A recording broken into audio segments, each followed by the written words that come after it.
Okay, so let's get right into this. Basically, a lot of people are wondering to what degree is the DOGE under Elon Musk through the Trump administration going to be able to alter basically the standing of the Social Security Administration, specifically when it comes to basically the employees being put on quasi leave or being put in the corner, but still being able to stay home and receive money, but not really do anything.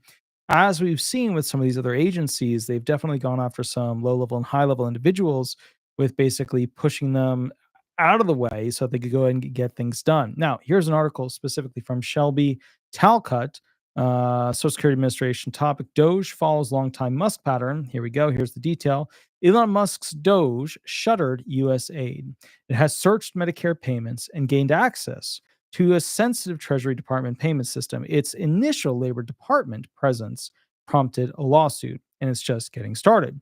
The Social Security Administration is an upcoming focus of the Department of Government Efficiency, a source with knowledge of its work told Cephafor. And one person involved in Doge is currently preparing to work with the agency that provides benefits to the elderly and disabled. Led by Musk and a group of young engineers, Doge is migrating around the government in search of cuts with an intensity that has demoralized federal workers and become a defining early mark of Donald Trump's second term. Democrats are citing Doge as they shift from their early divisions over how to handle Trump to more full-throated resistance. Now, there is rampant fraud throughout the government, both inside characters, outside characters, etc. They're finding it. That's good. But the problem is we're all a little worried about what's going to happen with the Social Security Administration, specifically now that we are, in the next couple of, days going into Monday, Tuesday, Wednesday of next week, going to see a lot of news about the Social Security Administration popping up with D.O.G.E. being active at reporting all the fraud that's currently in it. Royalty, who also gets the blue ribbon for last video. Let me see. Did she get she got 2 blue ribbons. Gets the blue ribbon for both videos as the first in the chat. Thank you for the $2 donation. Let me do the little happy face there. You missed the music video? No worries. I will post the link a little bit later. That's awesome, though, that you talked about it. I did do my first video, music video shortly, and it was awesome. So go check it out. It's in the regular videos area. Now, I want to go specifically to the main issue that I'm concerned about with essentially D.O.G.E., Doge, getting into the SSA and starting to fiddle about. The major issue that the SSA is having is the lack of funding for its administration process. For example, you have basically the OIG report as to shit that's hitting the fan when it comes to the SSA. Here are the main line details right here. Let me read them to you so you know exactly what the problem is. Number 1, manage human capital. In other words, get employees and keep employees. Number 2, improve service delivery. In other words, get beneficiaries to get the benefits they need and keep them happy, be quick about it, get them the communication they need. Next one, protect the confidentiality, integrity, and availability of SSA's information, modernize information technology, improve the administration of the disability programs, improve the prevention, detection, and recovery of improper payments, aka overpayments. Now, what is the problem that I'm a little worried about with the DOGE? Yes, it's good that it's getting rid of fraud, but the problem is the SSA is having a tough time with getting and keeping employees. They probably need about 90,000 employees to properly run it.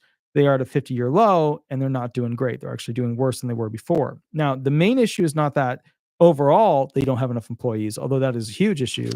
The main issue is that they don't have, right here, enough DDS reps for disability benefits, which means that they don't have enough people to process claims. Now, you may be wondering, why? Why is this a problem? Well, if DOGE goes in and finds a bunch of DDS reps that are too slow or not doing this, or they find a more efficient way to do it, how many of those individuals are they going to sideline while they fix the program, modify the program, or do something to the program?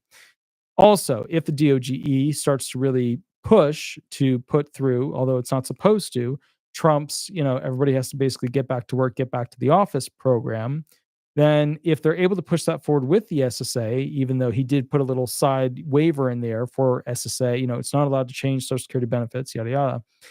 The problem I see is that there will be a massive, massive liquidation of employees at the SSA in the sense that most people will be quitting or moving to a different agency or basically just getting a private industry job at that point. The SSA needs every employee it has, But the bottom line is a lot of them are hanging on by a string as to whether or not they're going to continue to work there. A lot of people blame them, but the reality is that they don't get paid well. The benefits aren't that great in the long run. They've got a lot of managers that are not always super supportive of them, because the managers tend to be supportive towards the claimant because the claimant's going to bitch and complain. And so when it goes higher up and higher up and higher up and higher up, the managers want to put that on the employee and not the beneficiary, which, to be honest, it's good that it goes for the benefit of the beneficiary, but it's one of the things that's a negative for the employees that work for the SSA is that a lot of them have complained to me about their bosses not supporting them. Now, with that said, let's talk about this. PolitiFact did an analysis as to whether or not Elon has the power to cut spending to certain agencies. Let's take a look at it real quick, and then we're going to go basically through what somebody in Congress had to say and the questions that he's now asking. All right, let's go through this real quick. Elon Musk speaks January 20th, 2025 at President Donald Trump's inauguration. In the photo of this whole thing, let's go through the Department of Government Efficiency, right? The Trump administration's cost-cutting agency, headed by billionaire business owner Elon Musk, has put hundreds of federal officials on leave, gained access to sensitive federal payment systems, and led the charge to shutter federal agencies. The pushback against D.O.G.E, as it is called, has been swift, as lawmakers and public ask whether Musk can downsize, restructure, and eliminate agencies authorized and funded by Congress. Senate Minority Leader Chuck Schumer, Democrat in New York, wrote February 3rd on X, an unelected shadow government is conducting a hostile takeover of the federal government. D.O.G.E is not a real government agency. D.O.G.E has no authority to make spending decisions. D.O.G.E has no authority to shut programs down or to ignore federal law. D.O.G.E's conduct cannot be allowed to stand. Now, some of those statements are not accurate, but it is obviously from the Democrats, their main leader, their Chuck Schumer. That he's like the senator. If you were to pick like a senator, he's like the main guy. Maybe Bernie Sanders, but I think Chuck Schumer would be the most outspoken. At a press conference the following day, Schumer said that the idea that D.O.G.E is acting unlawfully is not debatable. It is an indisputable fact. It's maybe. Officially, courts will decide whether there is an indisputable fact or not. Let's get through it. Because that hasn't happened yet, we asked the White House what constitutional or statutory authority D.O.G.E is operating under. The White House, in a statement, cited neither specific laws nor constitutional provisions. It said those leading this mission with Elon Musk are doing so in full compliance with federal law, appropriate security clearances, and as employees of the relevant agencies, not as outside advisors or entities. What they're trying to do is slow him down from doing a sweep of the internals, and then basically cutting back, slowing down actual money flying out the door. Some of you heavily agree with that. I can see some really good benefit in that because the government is spending billions on things they shouldn't be spending billions on. At the same time, right, the Democrats are super upset because a lot of things that maybe were hidden, maybe were a little under the table, or maybe were just, part of their, pet program is now on the line for being cut. So, what's happening here is Elon has basically the ability to go ahead through his agency created through Trump to essentially read-only access what's going on internally. And I guess to some degree being given the option to go ahead and put people on leave for not allowing him to access certain things. Here we take a closer look at Schumer's statements about D.O.G.E and its status and authority within the government. Legal scholars and government operation experts said they see little in the Constitution or U.S. law to support the executive branch acting alone to overturn what Congress has authorized and funded. Quote, "This is a question that has very clear answer. Congress and Congress alone has the authority to enact appropriate measures," said Michael Gerhardt, a University of North Carolina law professor. The president does not have unilateral authority to shut down expenditure or instrumentalities funded by Congress without the authorization of Congress. So what they're saying is that because he's laying off so many people, or he's trying to shut down, something that will pay things to these foreign entities, foreign groups, the USAID thing, that he doesn't have that authority because President Trump doesn't have that authority because Congress must go ahead to vote to kill those things, to kill those payments, to kill those programs. And, at the end of the day, that's not a bad thing. It's a terrible, terrible thing to go ahead and say, hey, wait, we need Congress to go ahead and basically, say we can't, now some of them, I've read some of them we should have never, ever allowed payments to be sent. Some of them we should have never allowed those payments to ever be created. I don't know how they were. Absolutely horrific. But just talking in a basket full of the apples, right? The bottom line is normally it takes Congress to shut down an agency, to go ahead and end the potential of those payments. And by essentially putting a bunch of people on leave, it creates a situation where those payments can't be made. Marjan, thank you for the $1.99 donation. They put a little heart on that. Elon is, I don't know. I can't say that on here. I'd have to research. I don't think that's totally accurate, but I'd have to look into that and see what's going on with that. But here's the thing. Okay, so is Doge a real government agency? That's what they try to answer here. Doge isn't a conventional government agency. Those are typically created by Congress with a mission and a fixed amount of funding. By contrast, Doge's budget and staffing are largely a mystery. Because it's kind of like, if the government has money issues, how are they funding all these people all of a sudden? The Trump administration established it by executive order on January 20th. The order said an administrator who reports to the White House chief of staff would head Doge, and that its operations would cease July 4th, 2026. The order also established Doge teams of at least 4 people within every federal agency. So what's happening is normally the government has OIGs, and the OIGs are supposed to look over the agencies, right? So each OIG, Office of Inspector General, although some of the agencies have a different thing that's called that, is supposed to review and investigate and, figure out if the agency is working as it's supposed to. And then there's one really big OIG. Well, it's actually smaller than, but anyway, there's an OIG above all those OIGs, which is the congressional OIG that basically reviews the other OIGs to make sure there's no funny business going on. And that kind of happened when we had the last inspector general with the SSA, because it appeared very clearly that she was going after, allegedly, some of the whistleblowers. All right, so let's keep reading here. So instead of having an OIG or the OIG that reviews all the OIGs, we've got D.O.G.E. That's basically what's happening here. And that's because Musk feels very strongly that the OIGs are not doing their job to, fix the fraud that's going on inside of the United States government. The White House has said Musk is a special government employee, a decades-old government category for someone who works 130 days or fewer during a year. Special government employees may be paid or unpaid. It's unclear which of those categories Musk falls into, and must provide financial disclosures and abide by ethics rules, including not involving themselves in matters in which they have financial interests. Musk companies, including SpaceX and Tesla, have received at least $15.4 billion in government contracts over the past decade, the New York Times reported.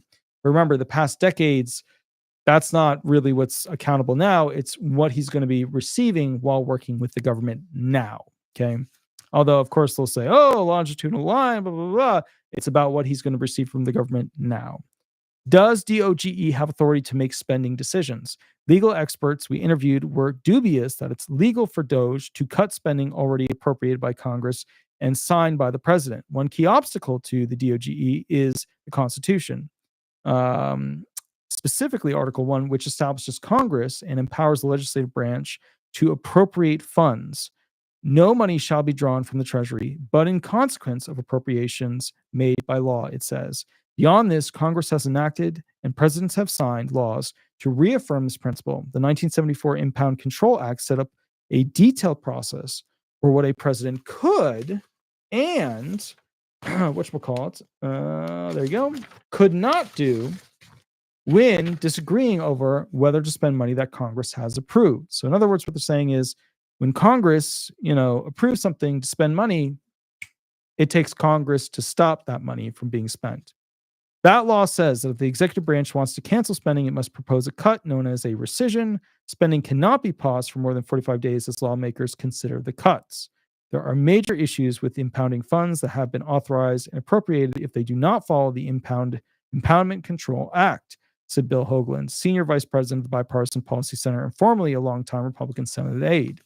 The Supreme Court in recent years has blocked the executive branch from overstepping its congressionally authorized authorities, such as with President Joe Biden's bid to forgive student loans. Remember that one where I was like, yay, I might have, because I had 500,000, now I'm down to 300,000-ish. I might not be basically a slave to student loans. Yay! But that didn't happen.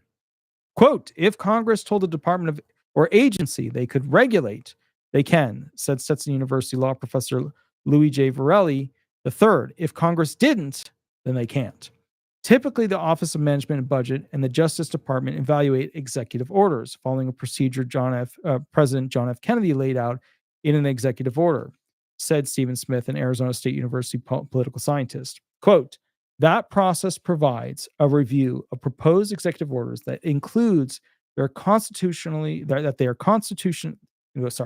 their constitutionality and legality, Smith said. But given the speed of Trump's orders with Doge, D.O.G.E., which was signed the day he was sworn in, and the personnel flux within the federal government, Smith said he's seen no sign that Trump has followed this longstanding deliberative process.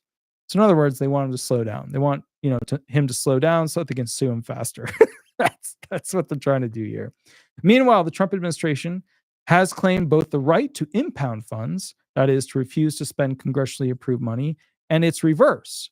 Legal experts said, by offering buyouts to millions of federal employees with those who accept getting paid through September 30th, the administration has effectively pledged to pay money Congress hasn't yet appropriated. Current federal funding runs out March 14th, but to promise a payment beyond that when there's no legal basis is illegal, Varela said.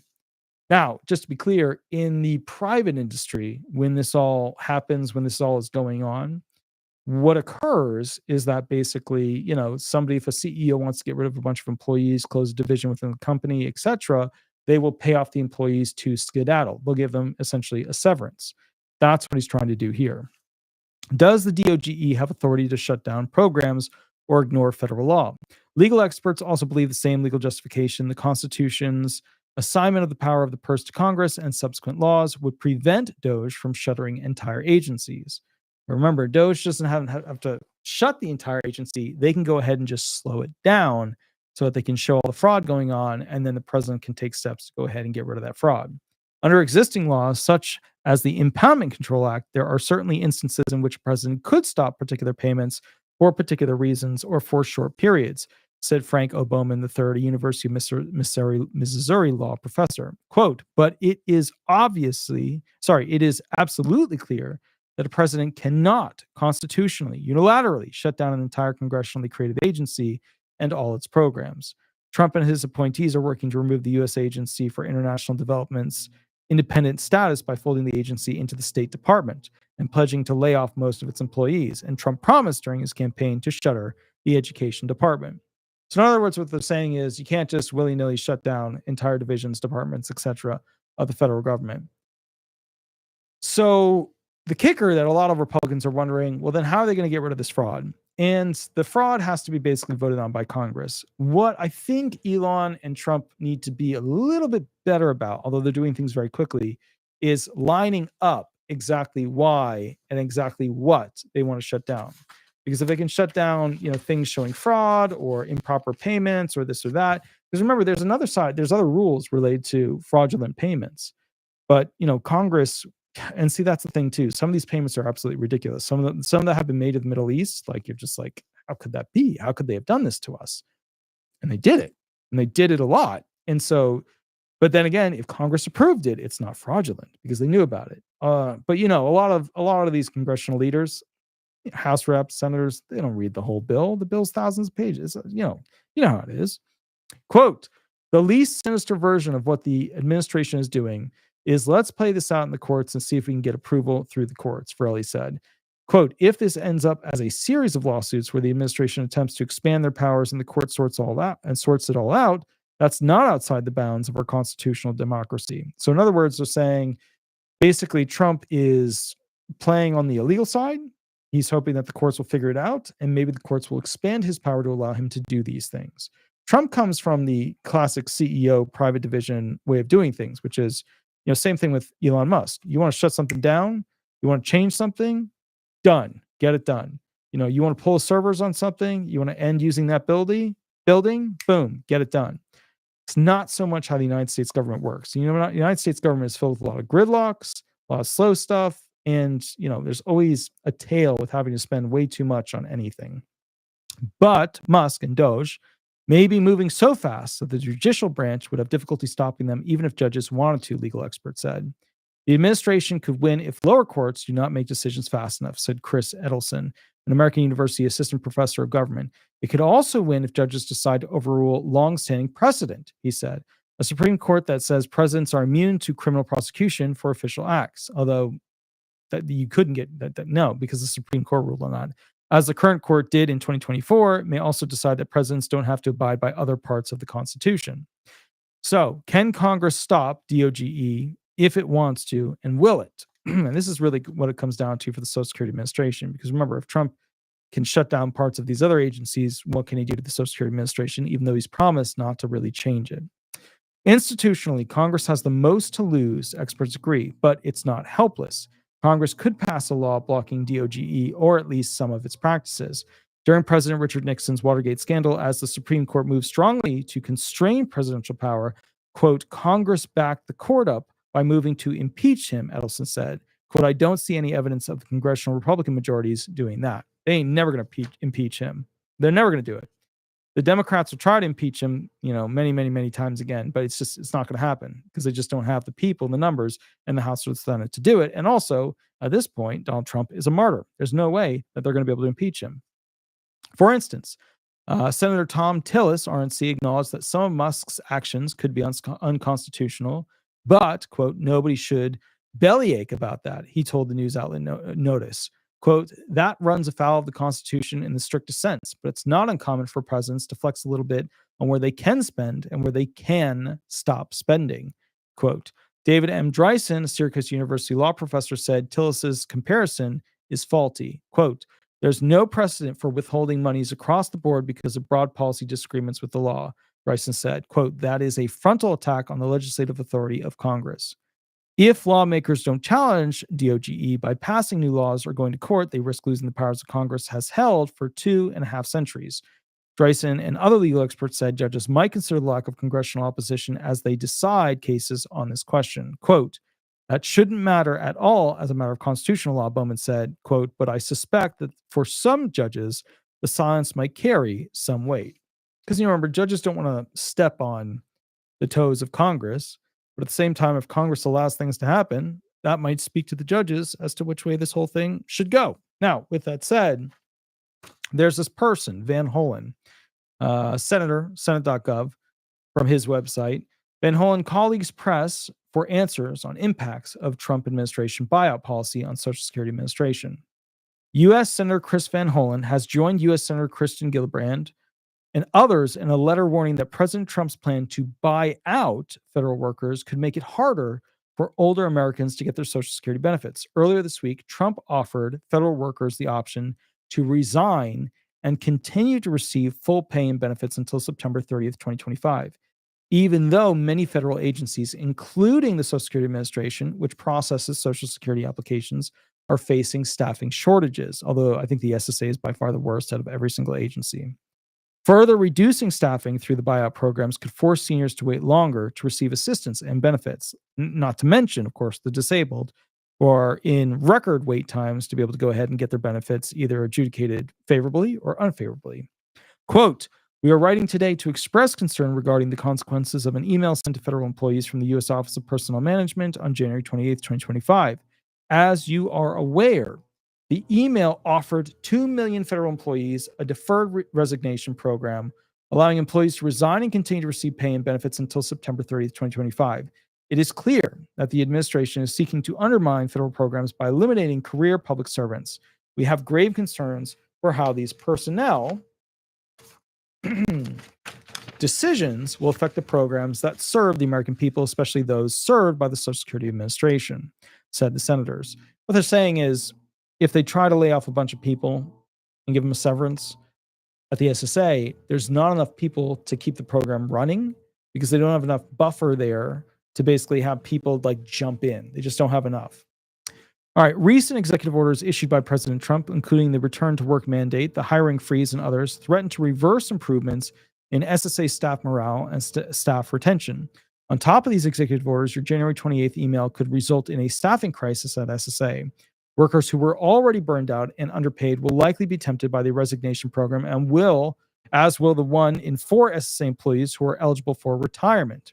This will have a tangible impact on beneficiaries who will experience longer wait times and declining service quality.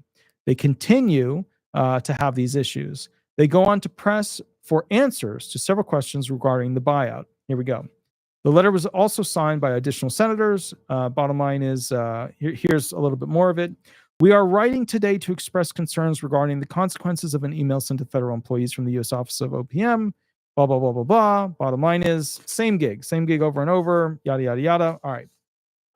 Let's see. In 2024, the average wait time for service via phone was 45 minutes. In 2023, the average wait times for disability determinations was 230 days, and SSA staffing was at a 25-year low. Now, it's at a 50-year low. All right. So what does all this mean?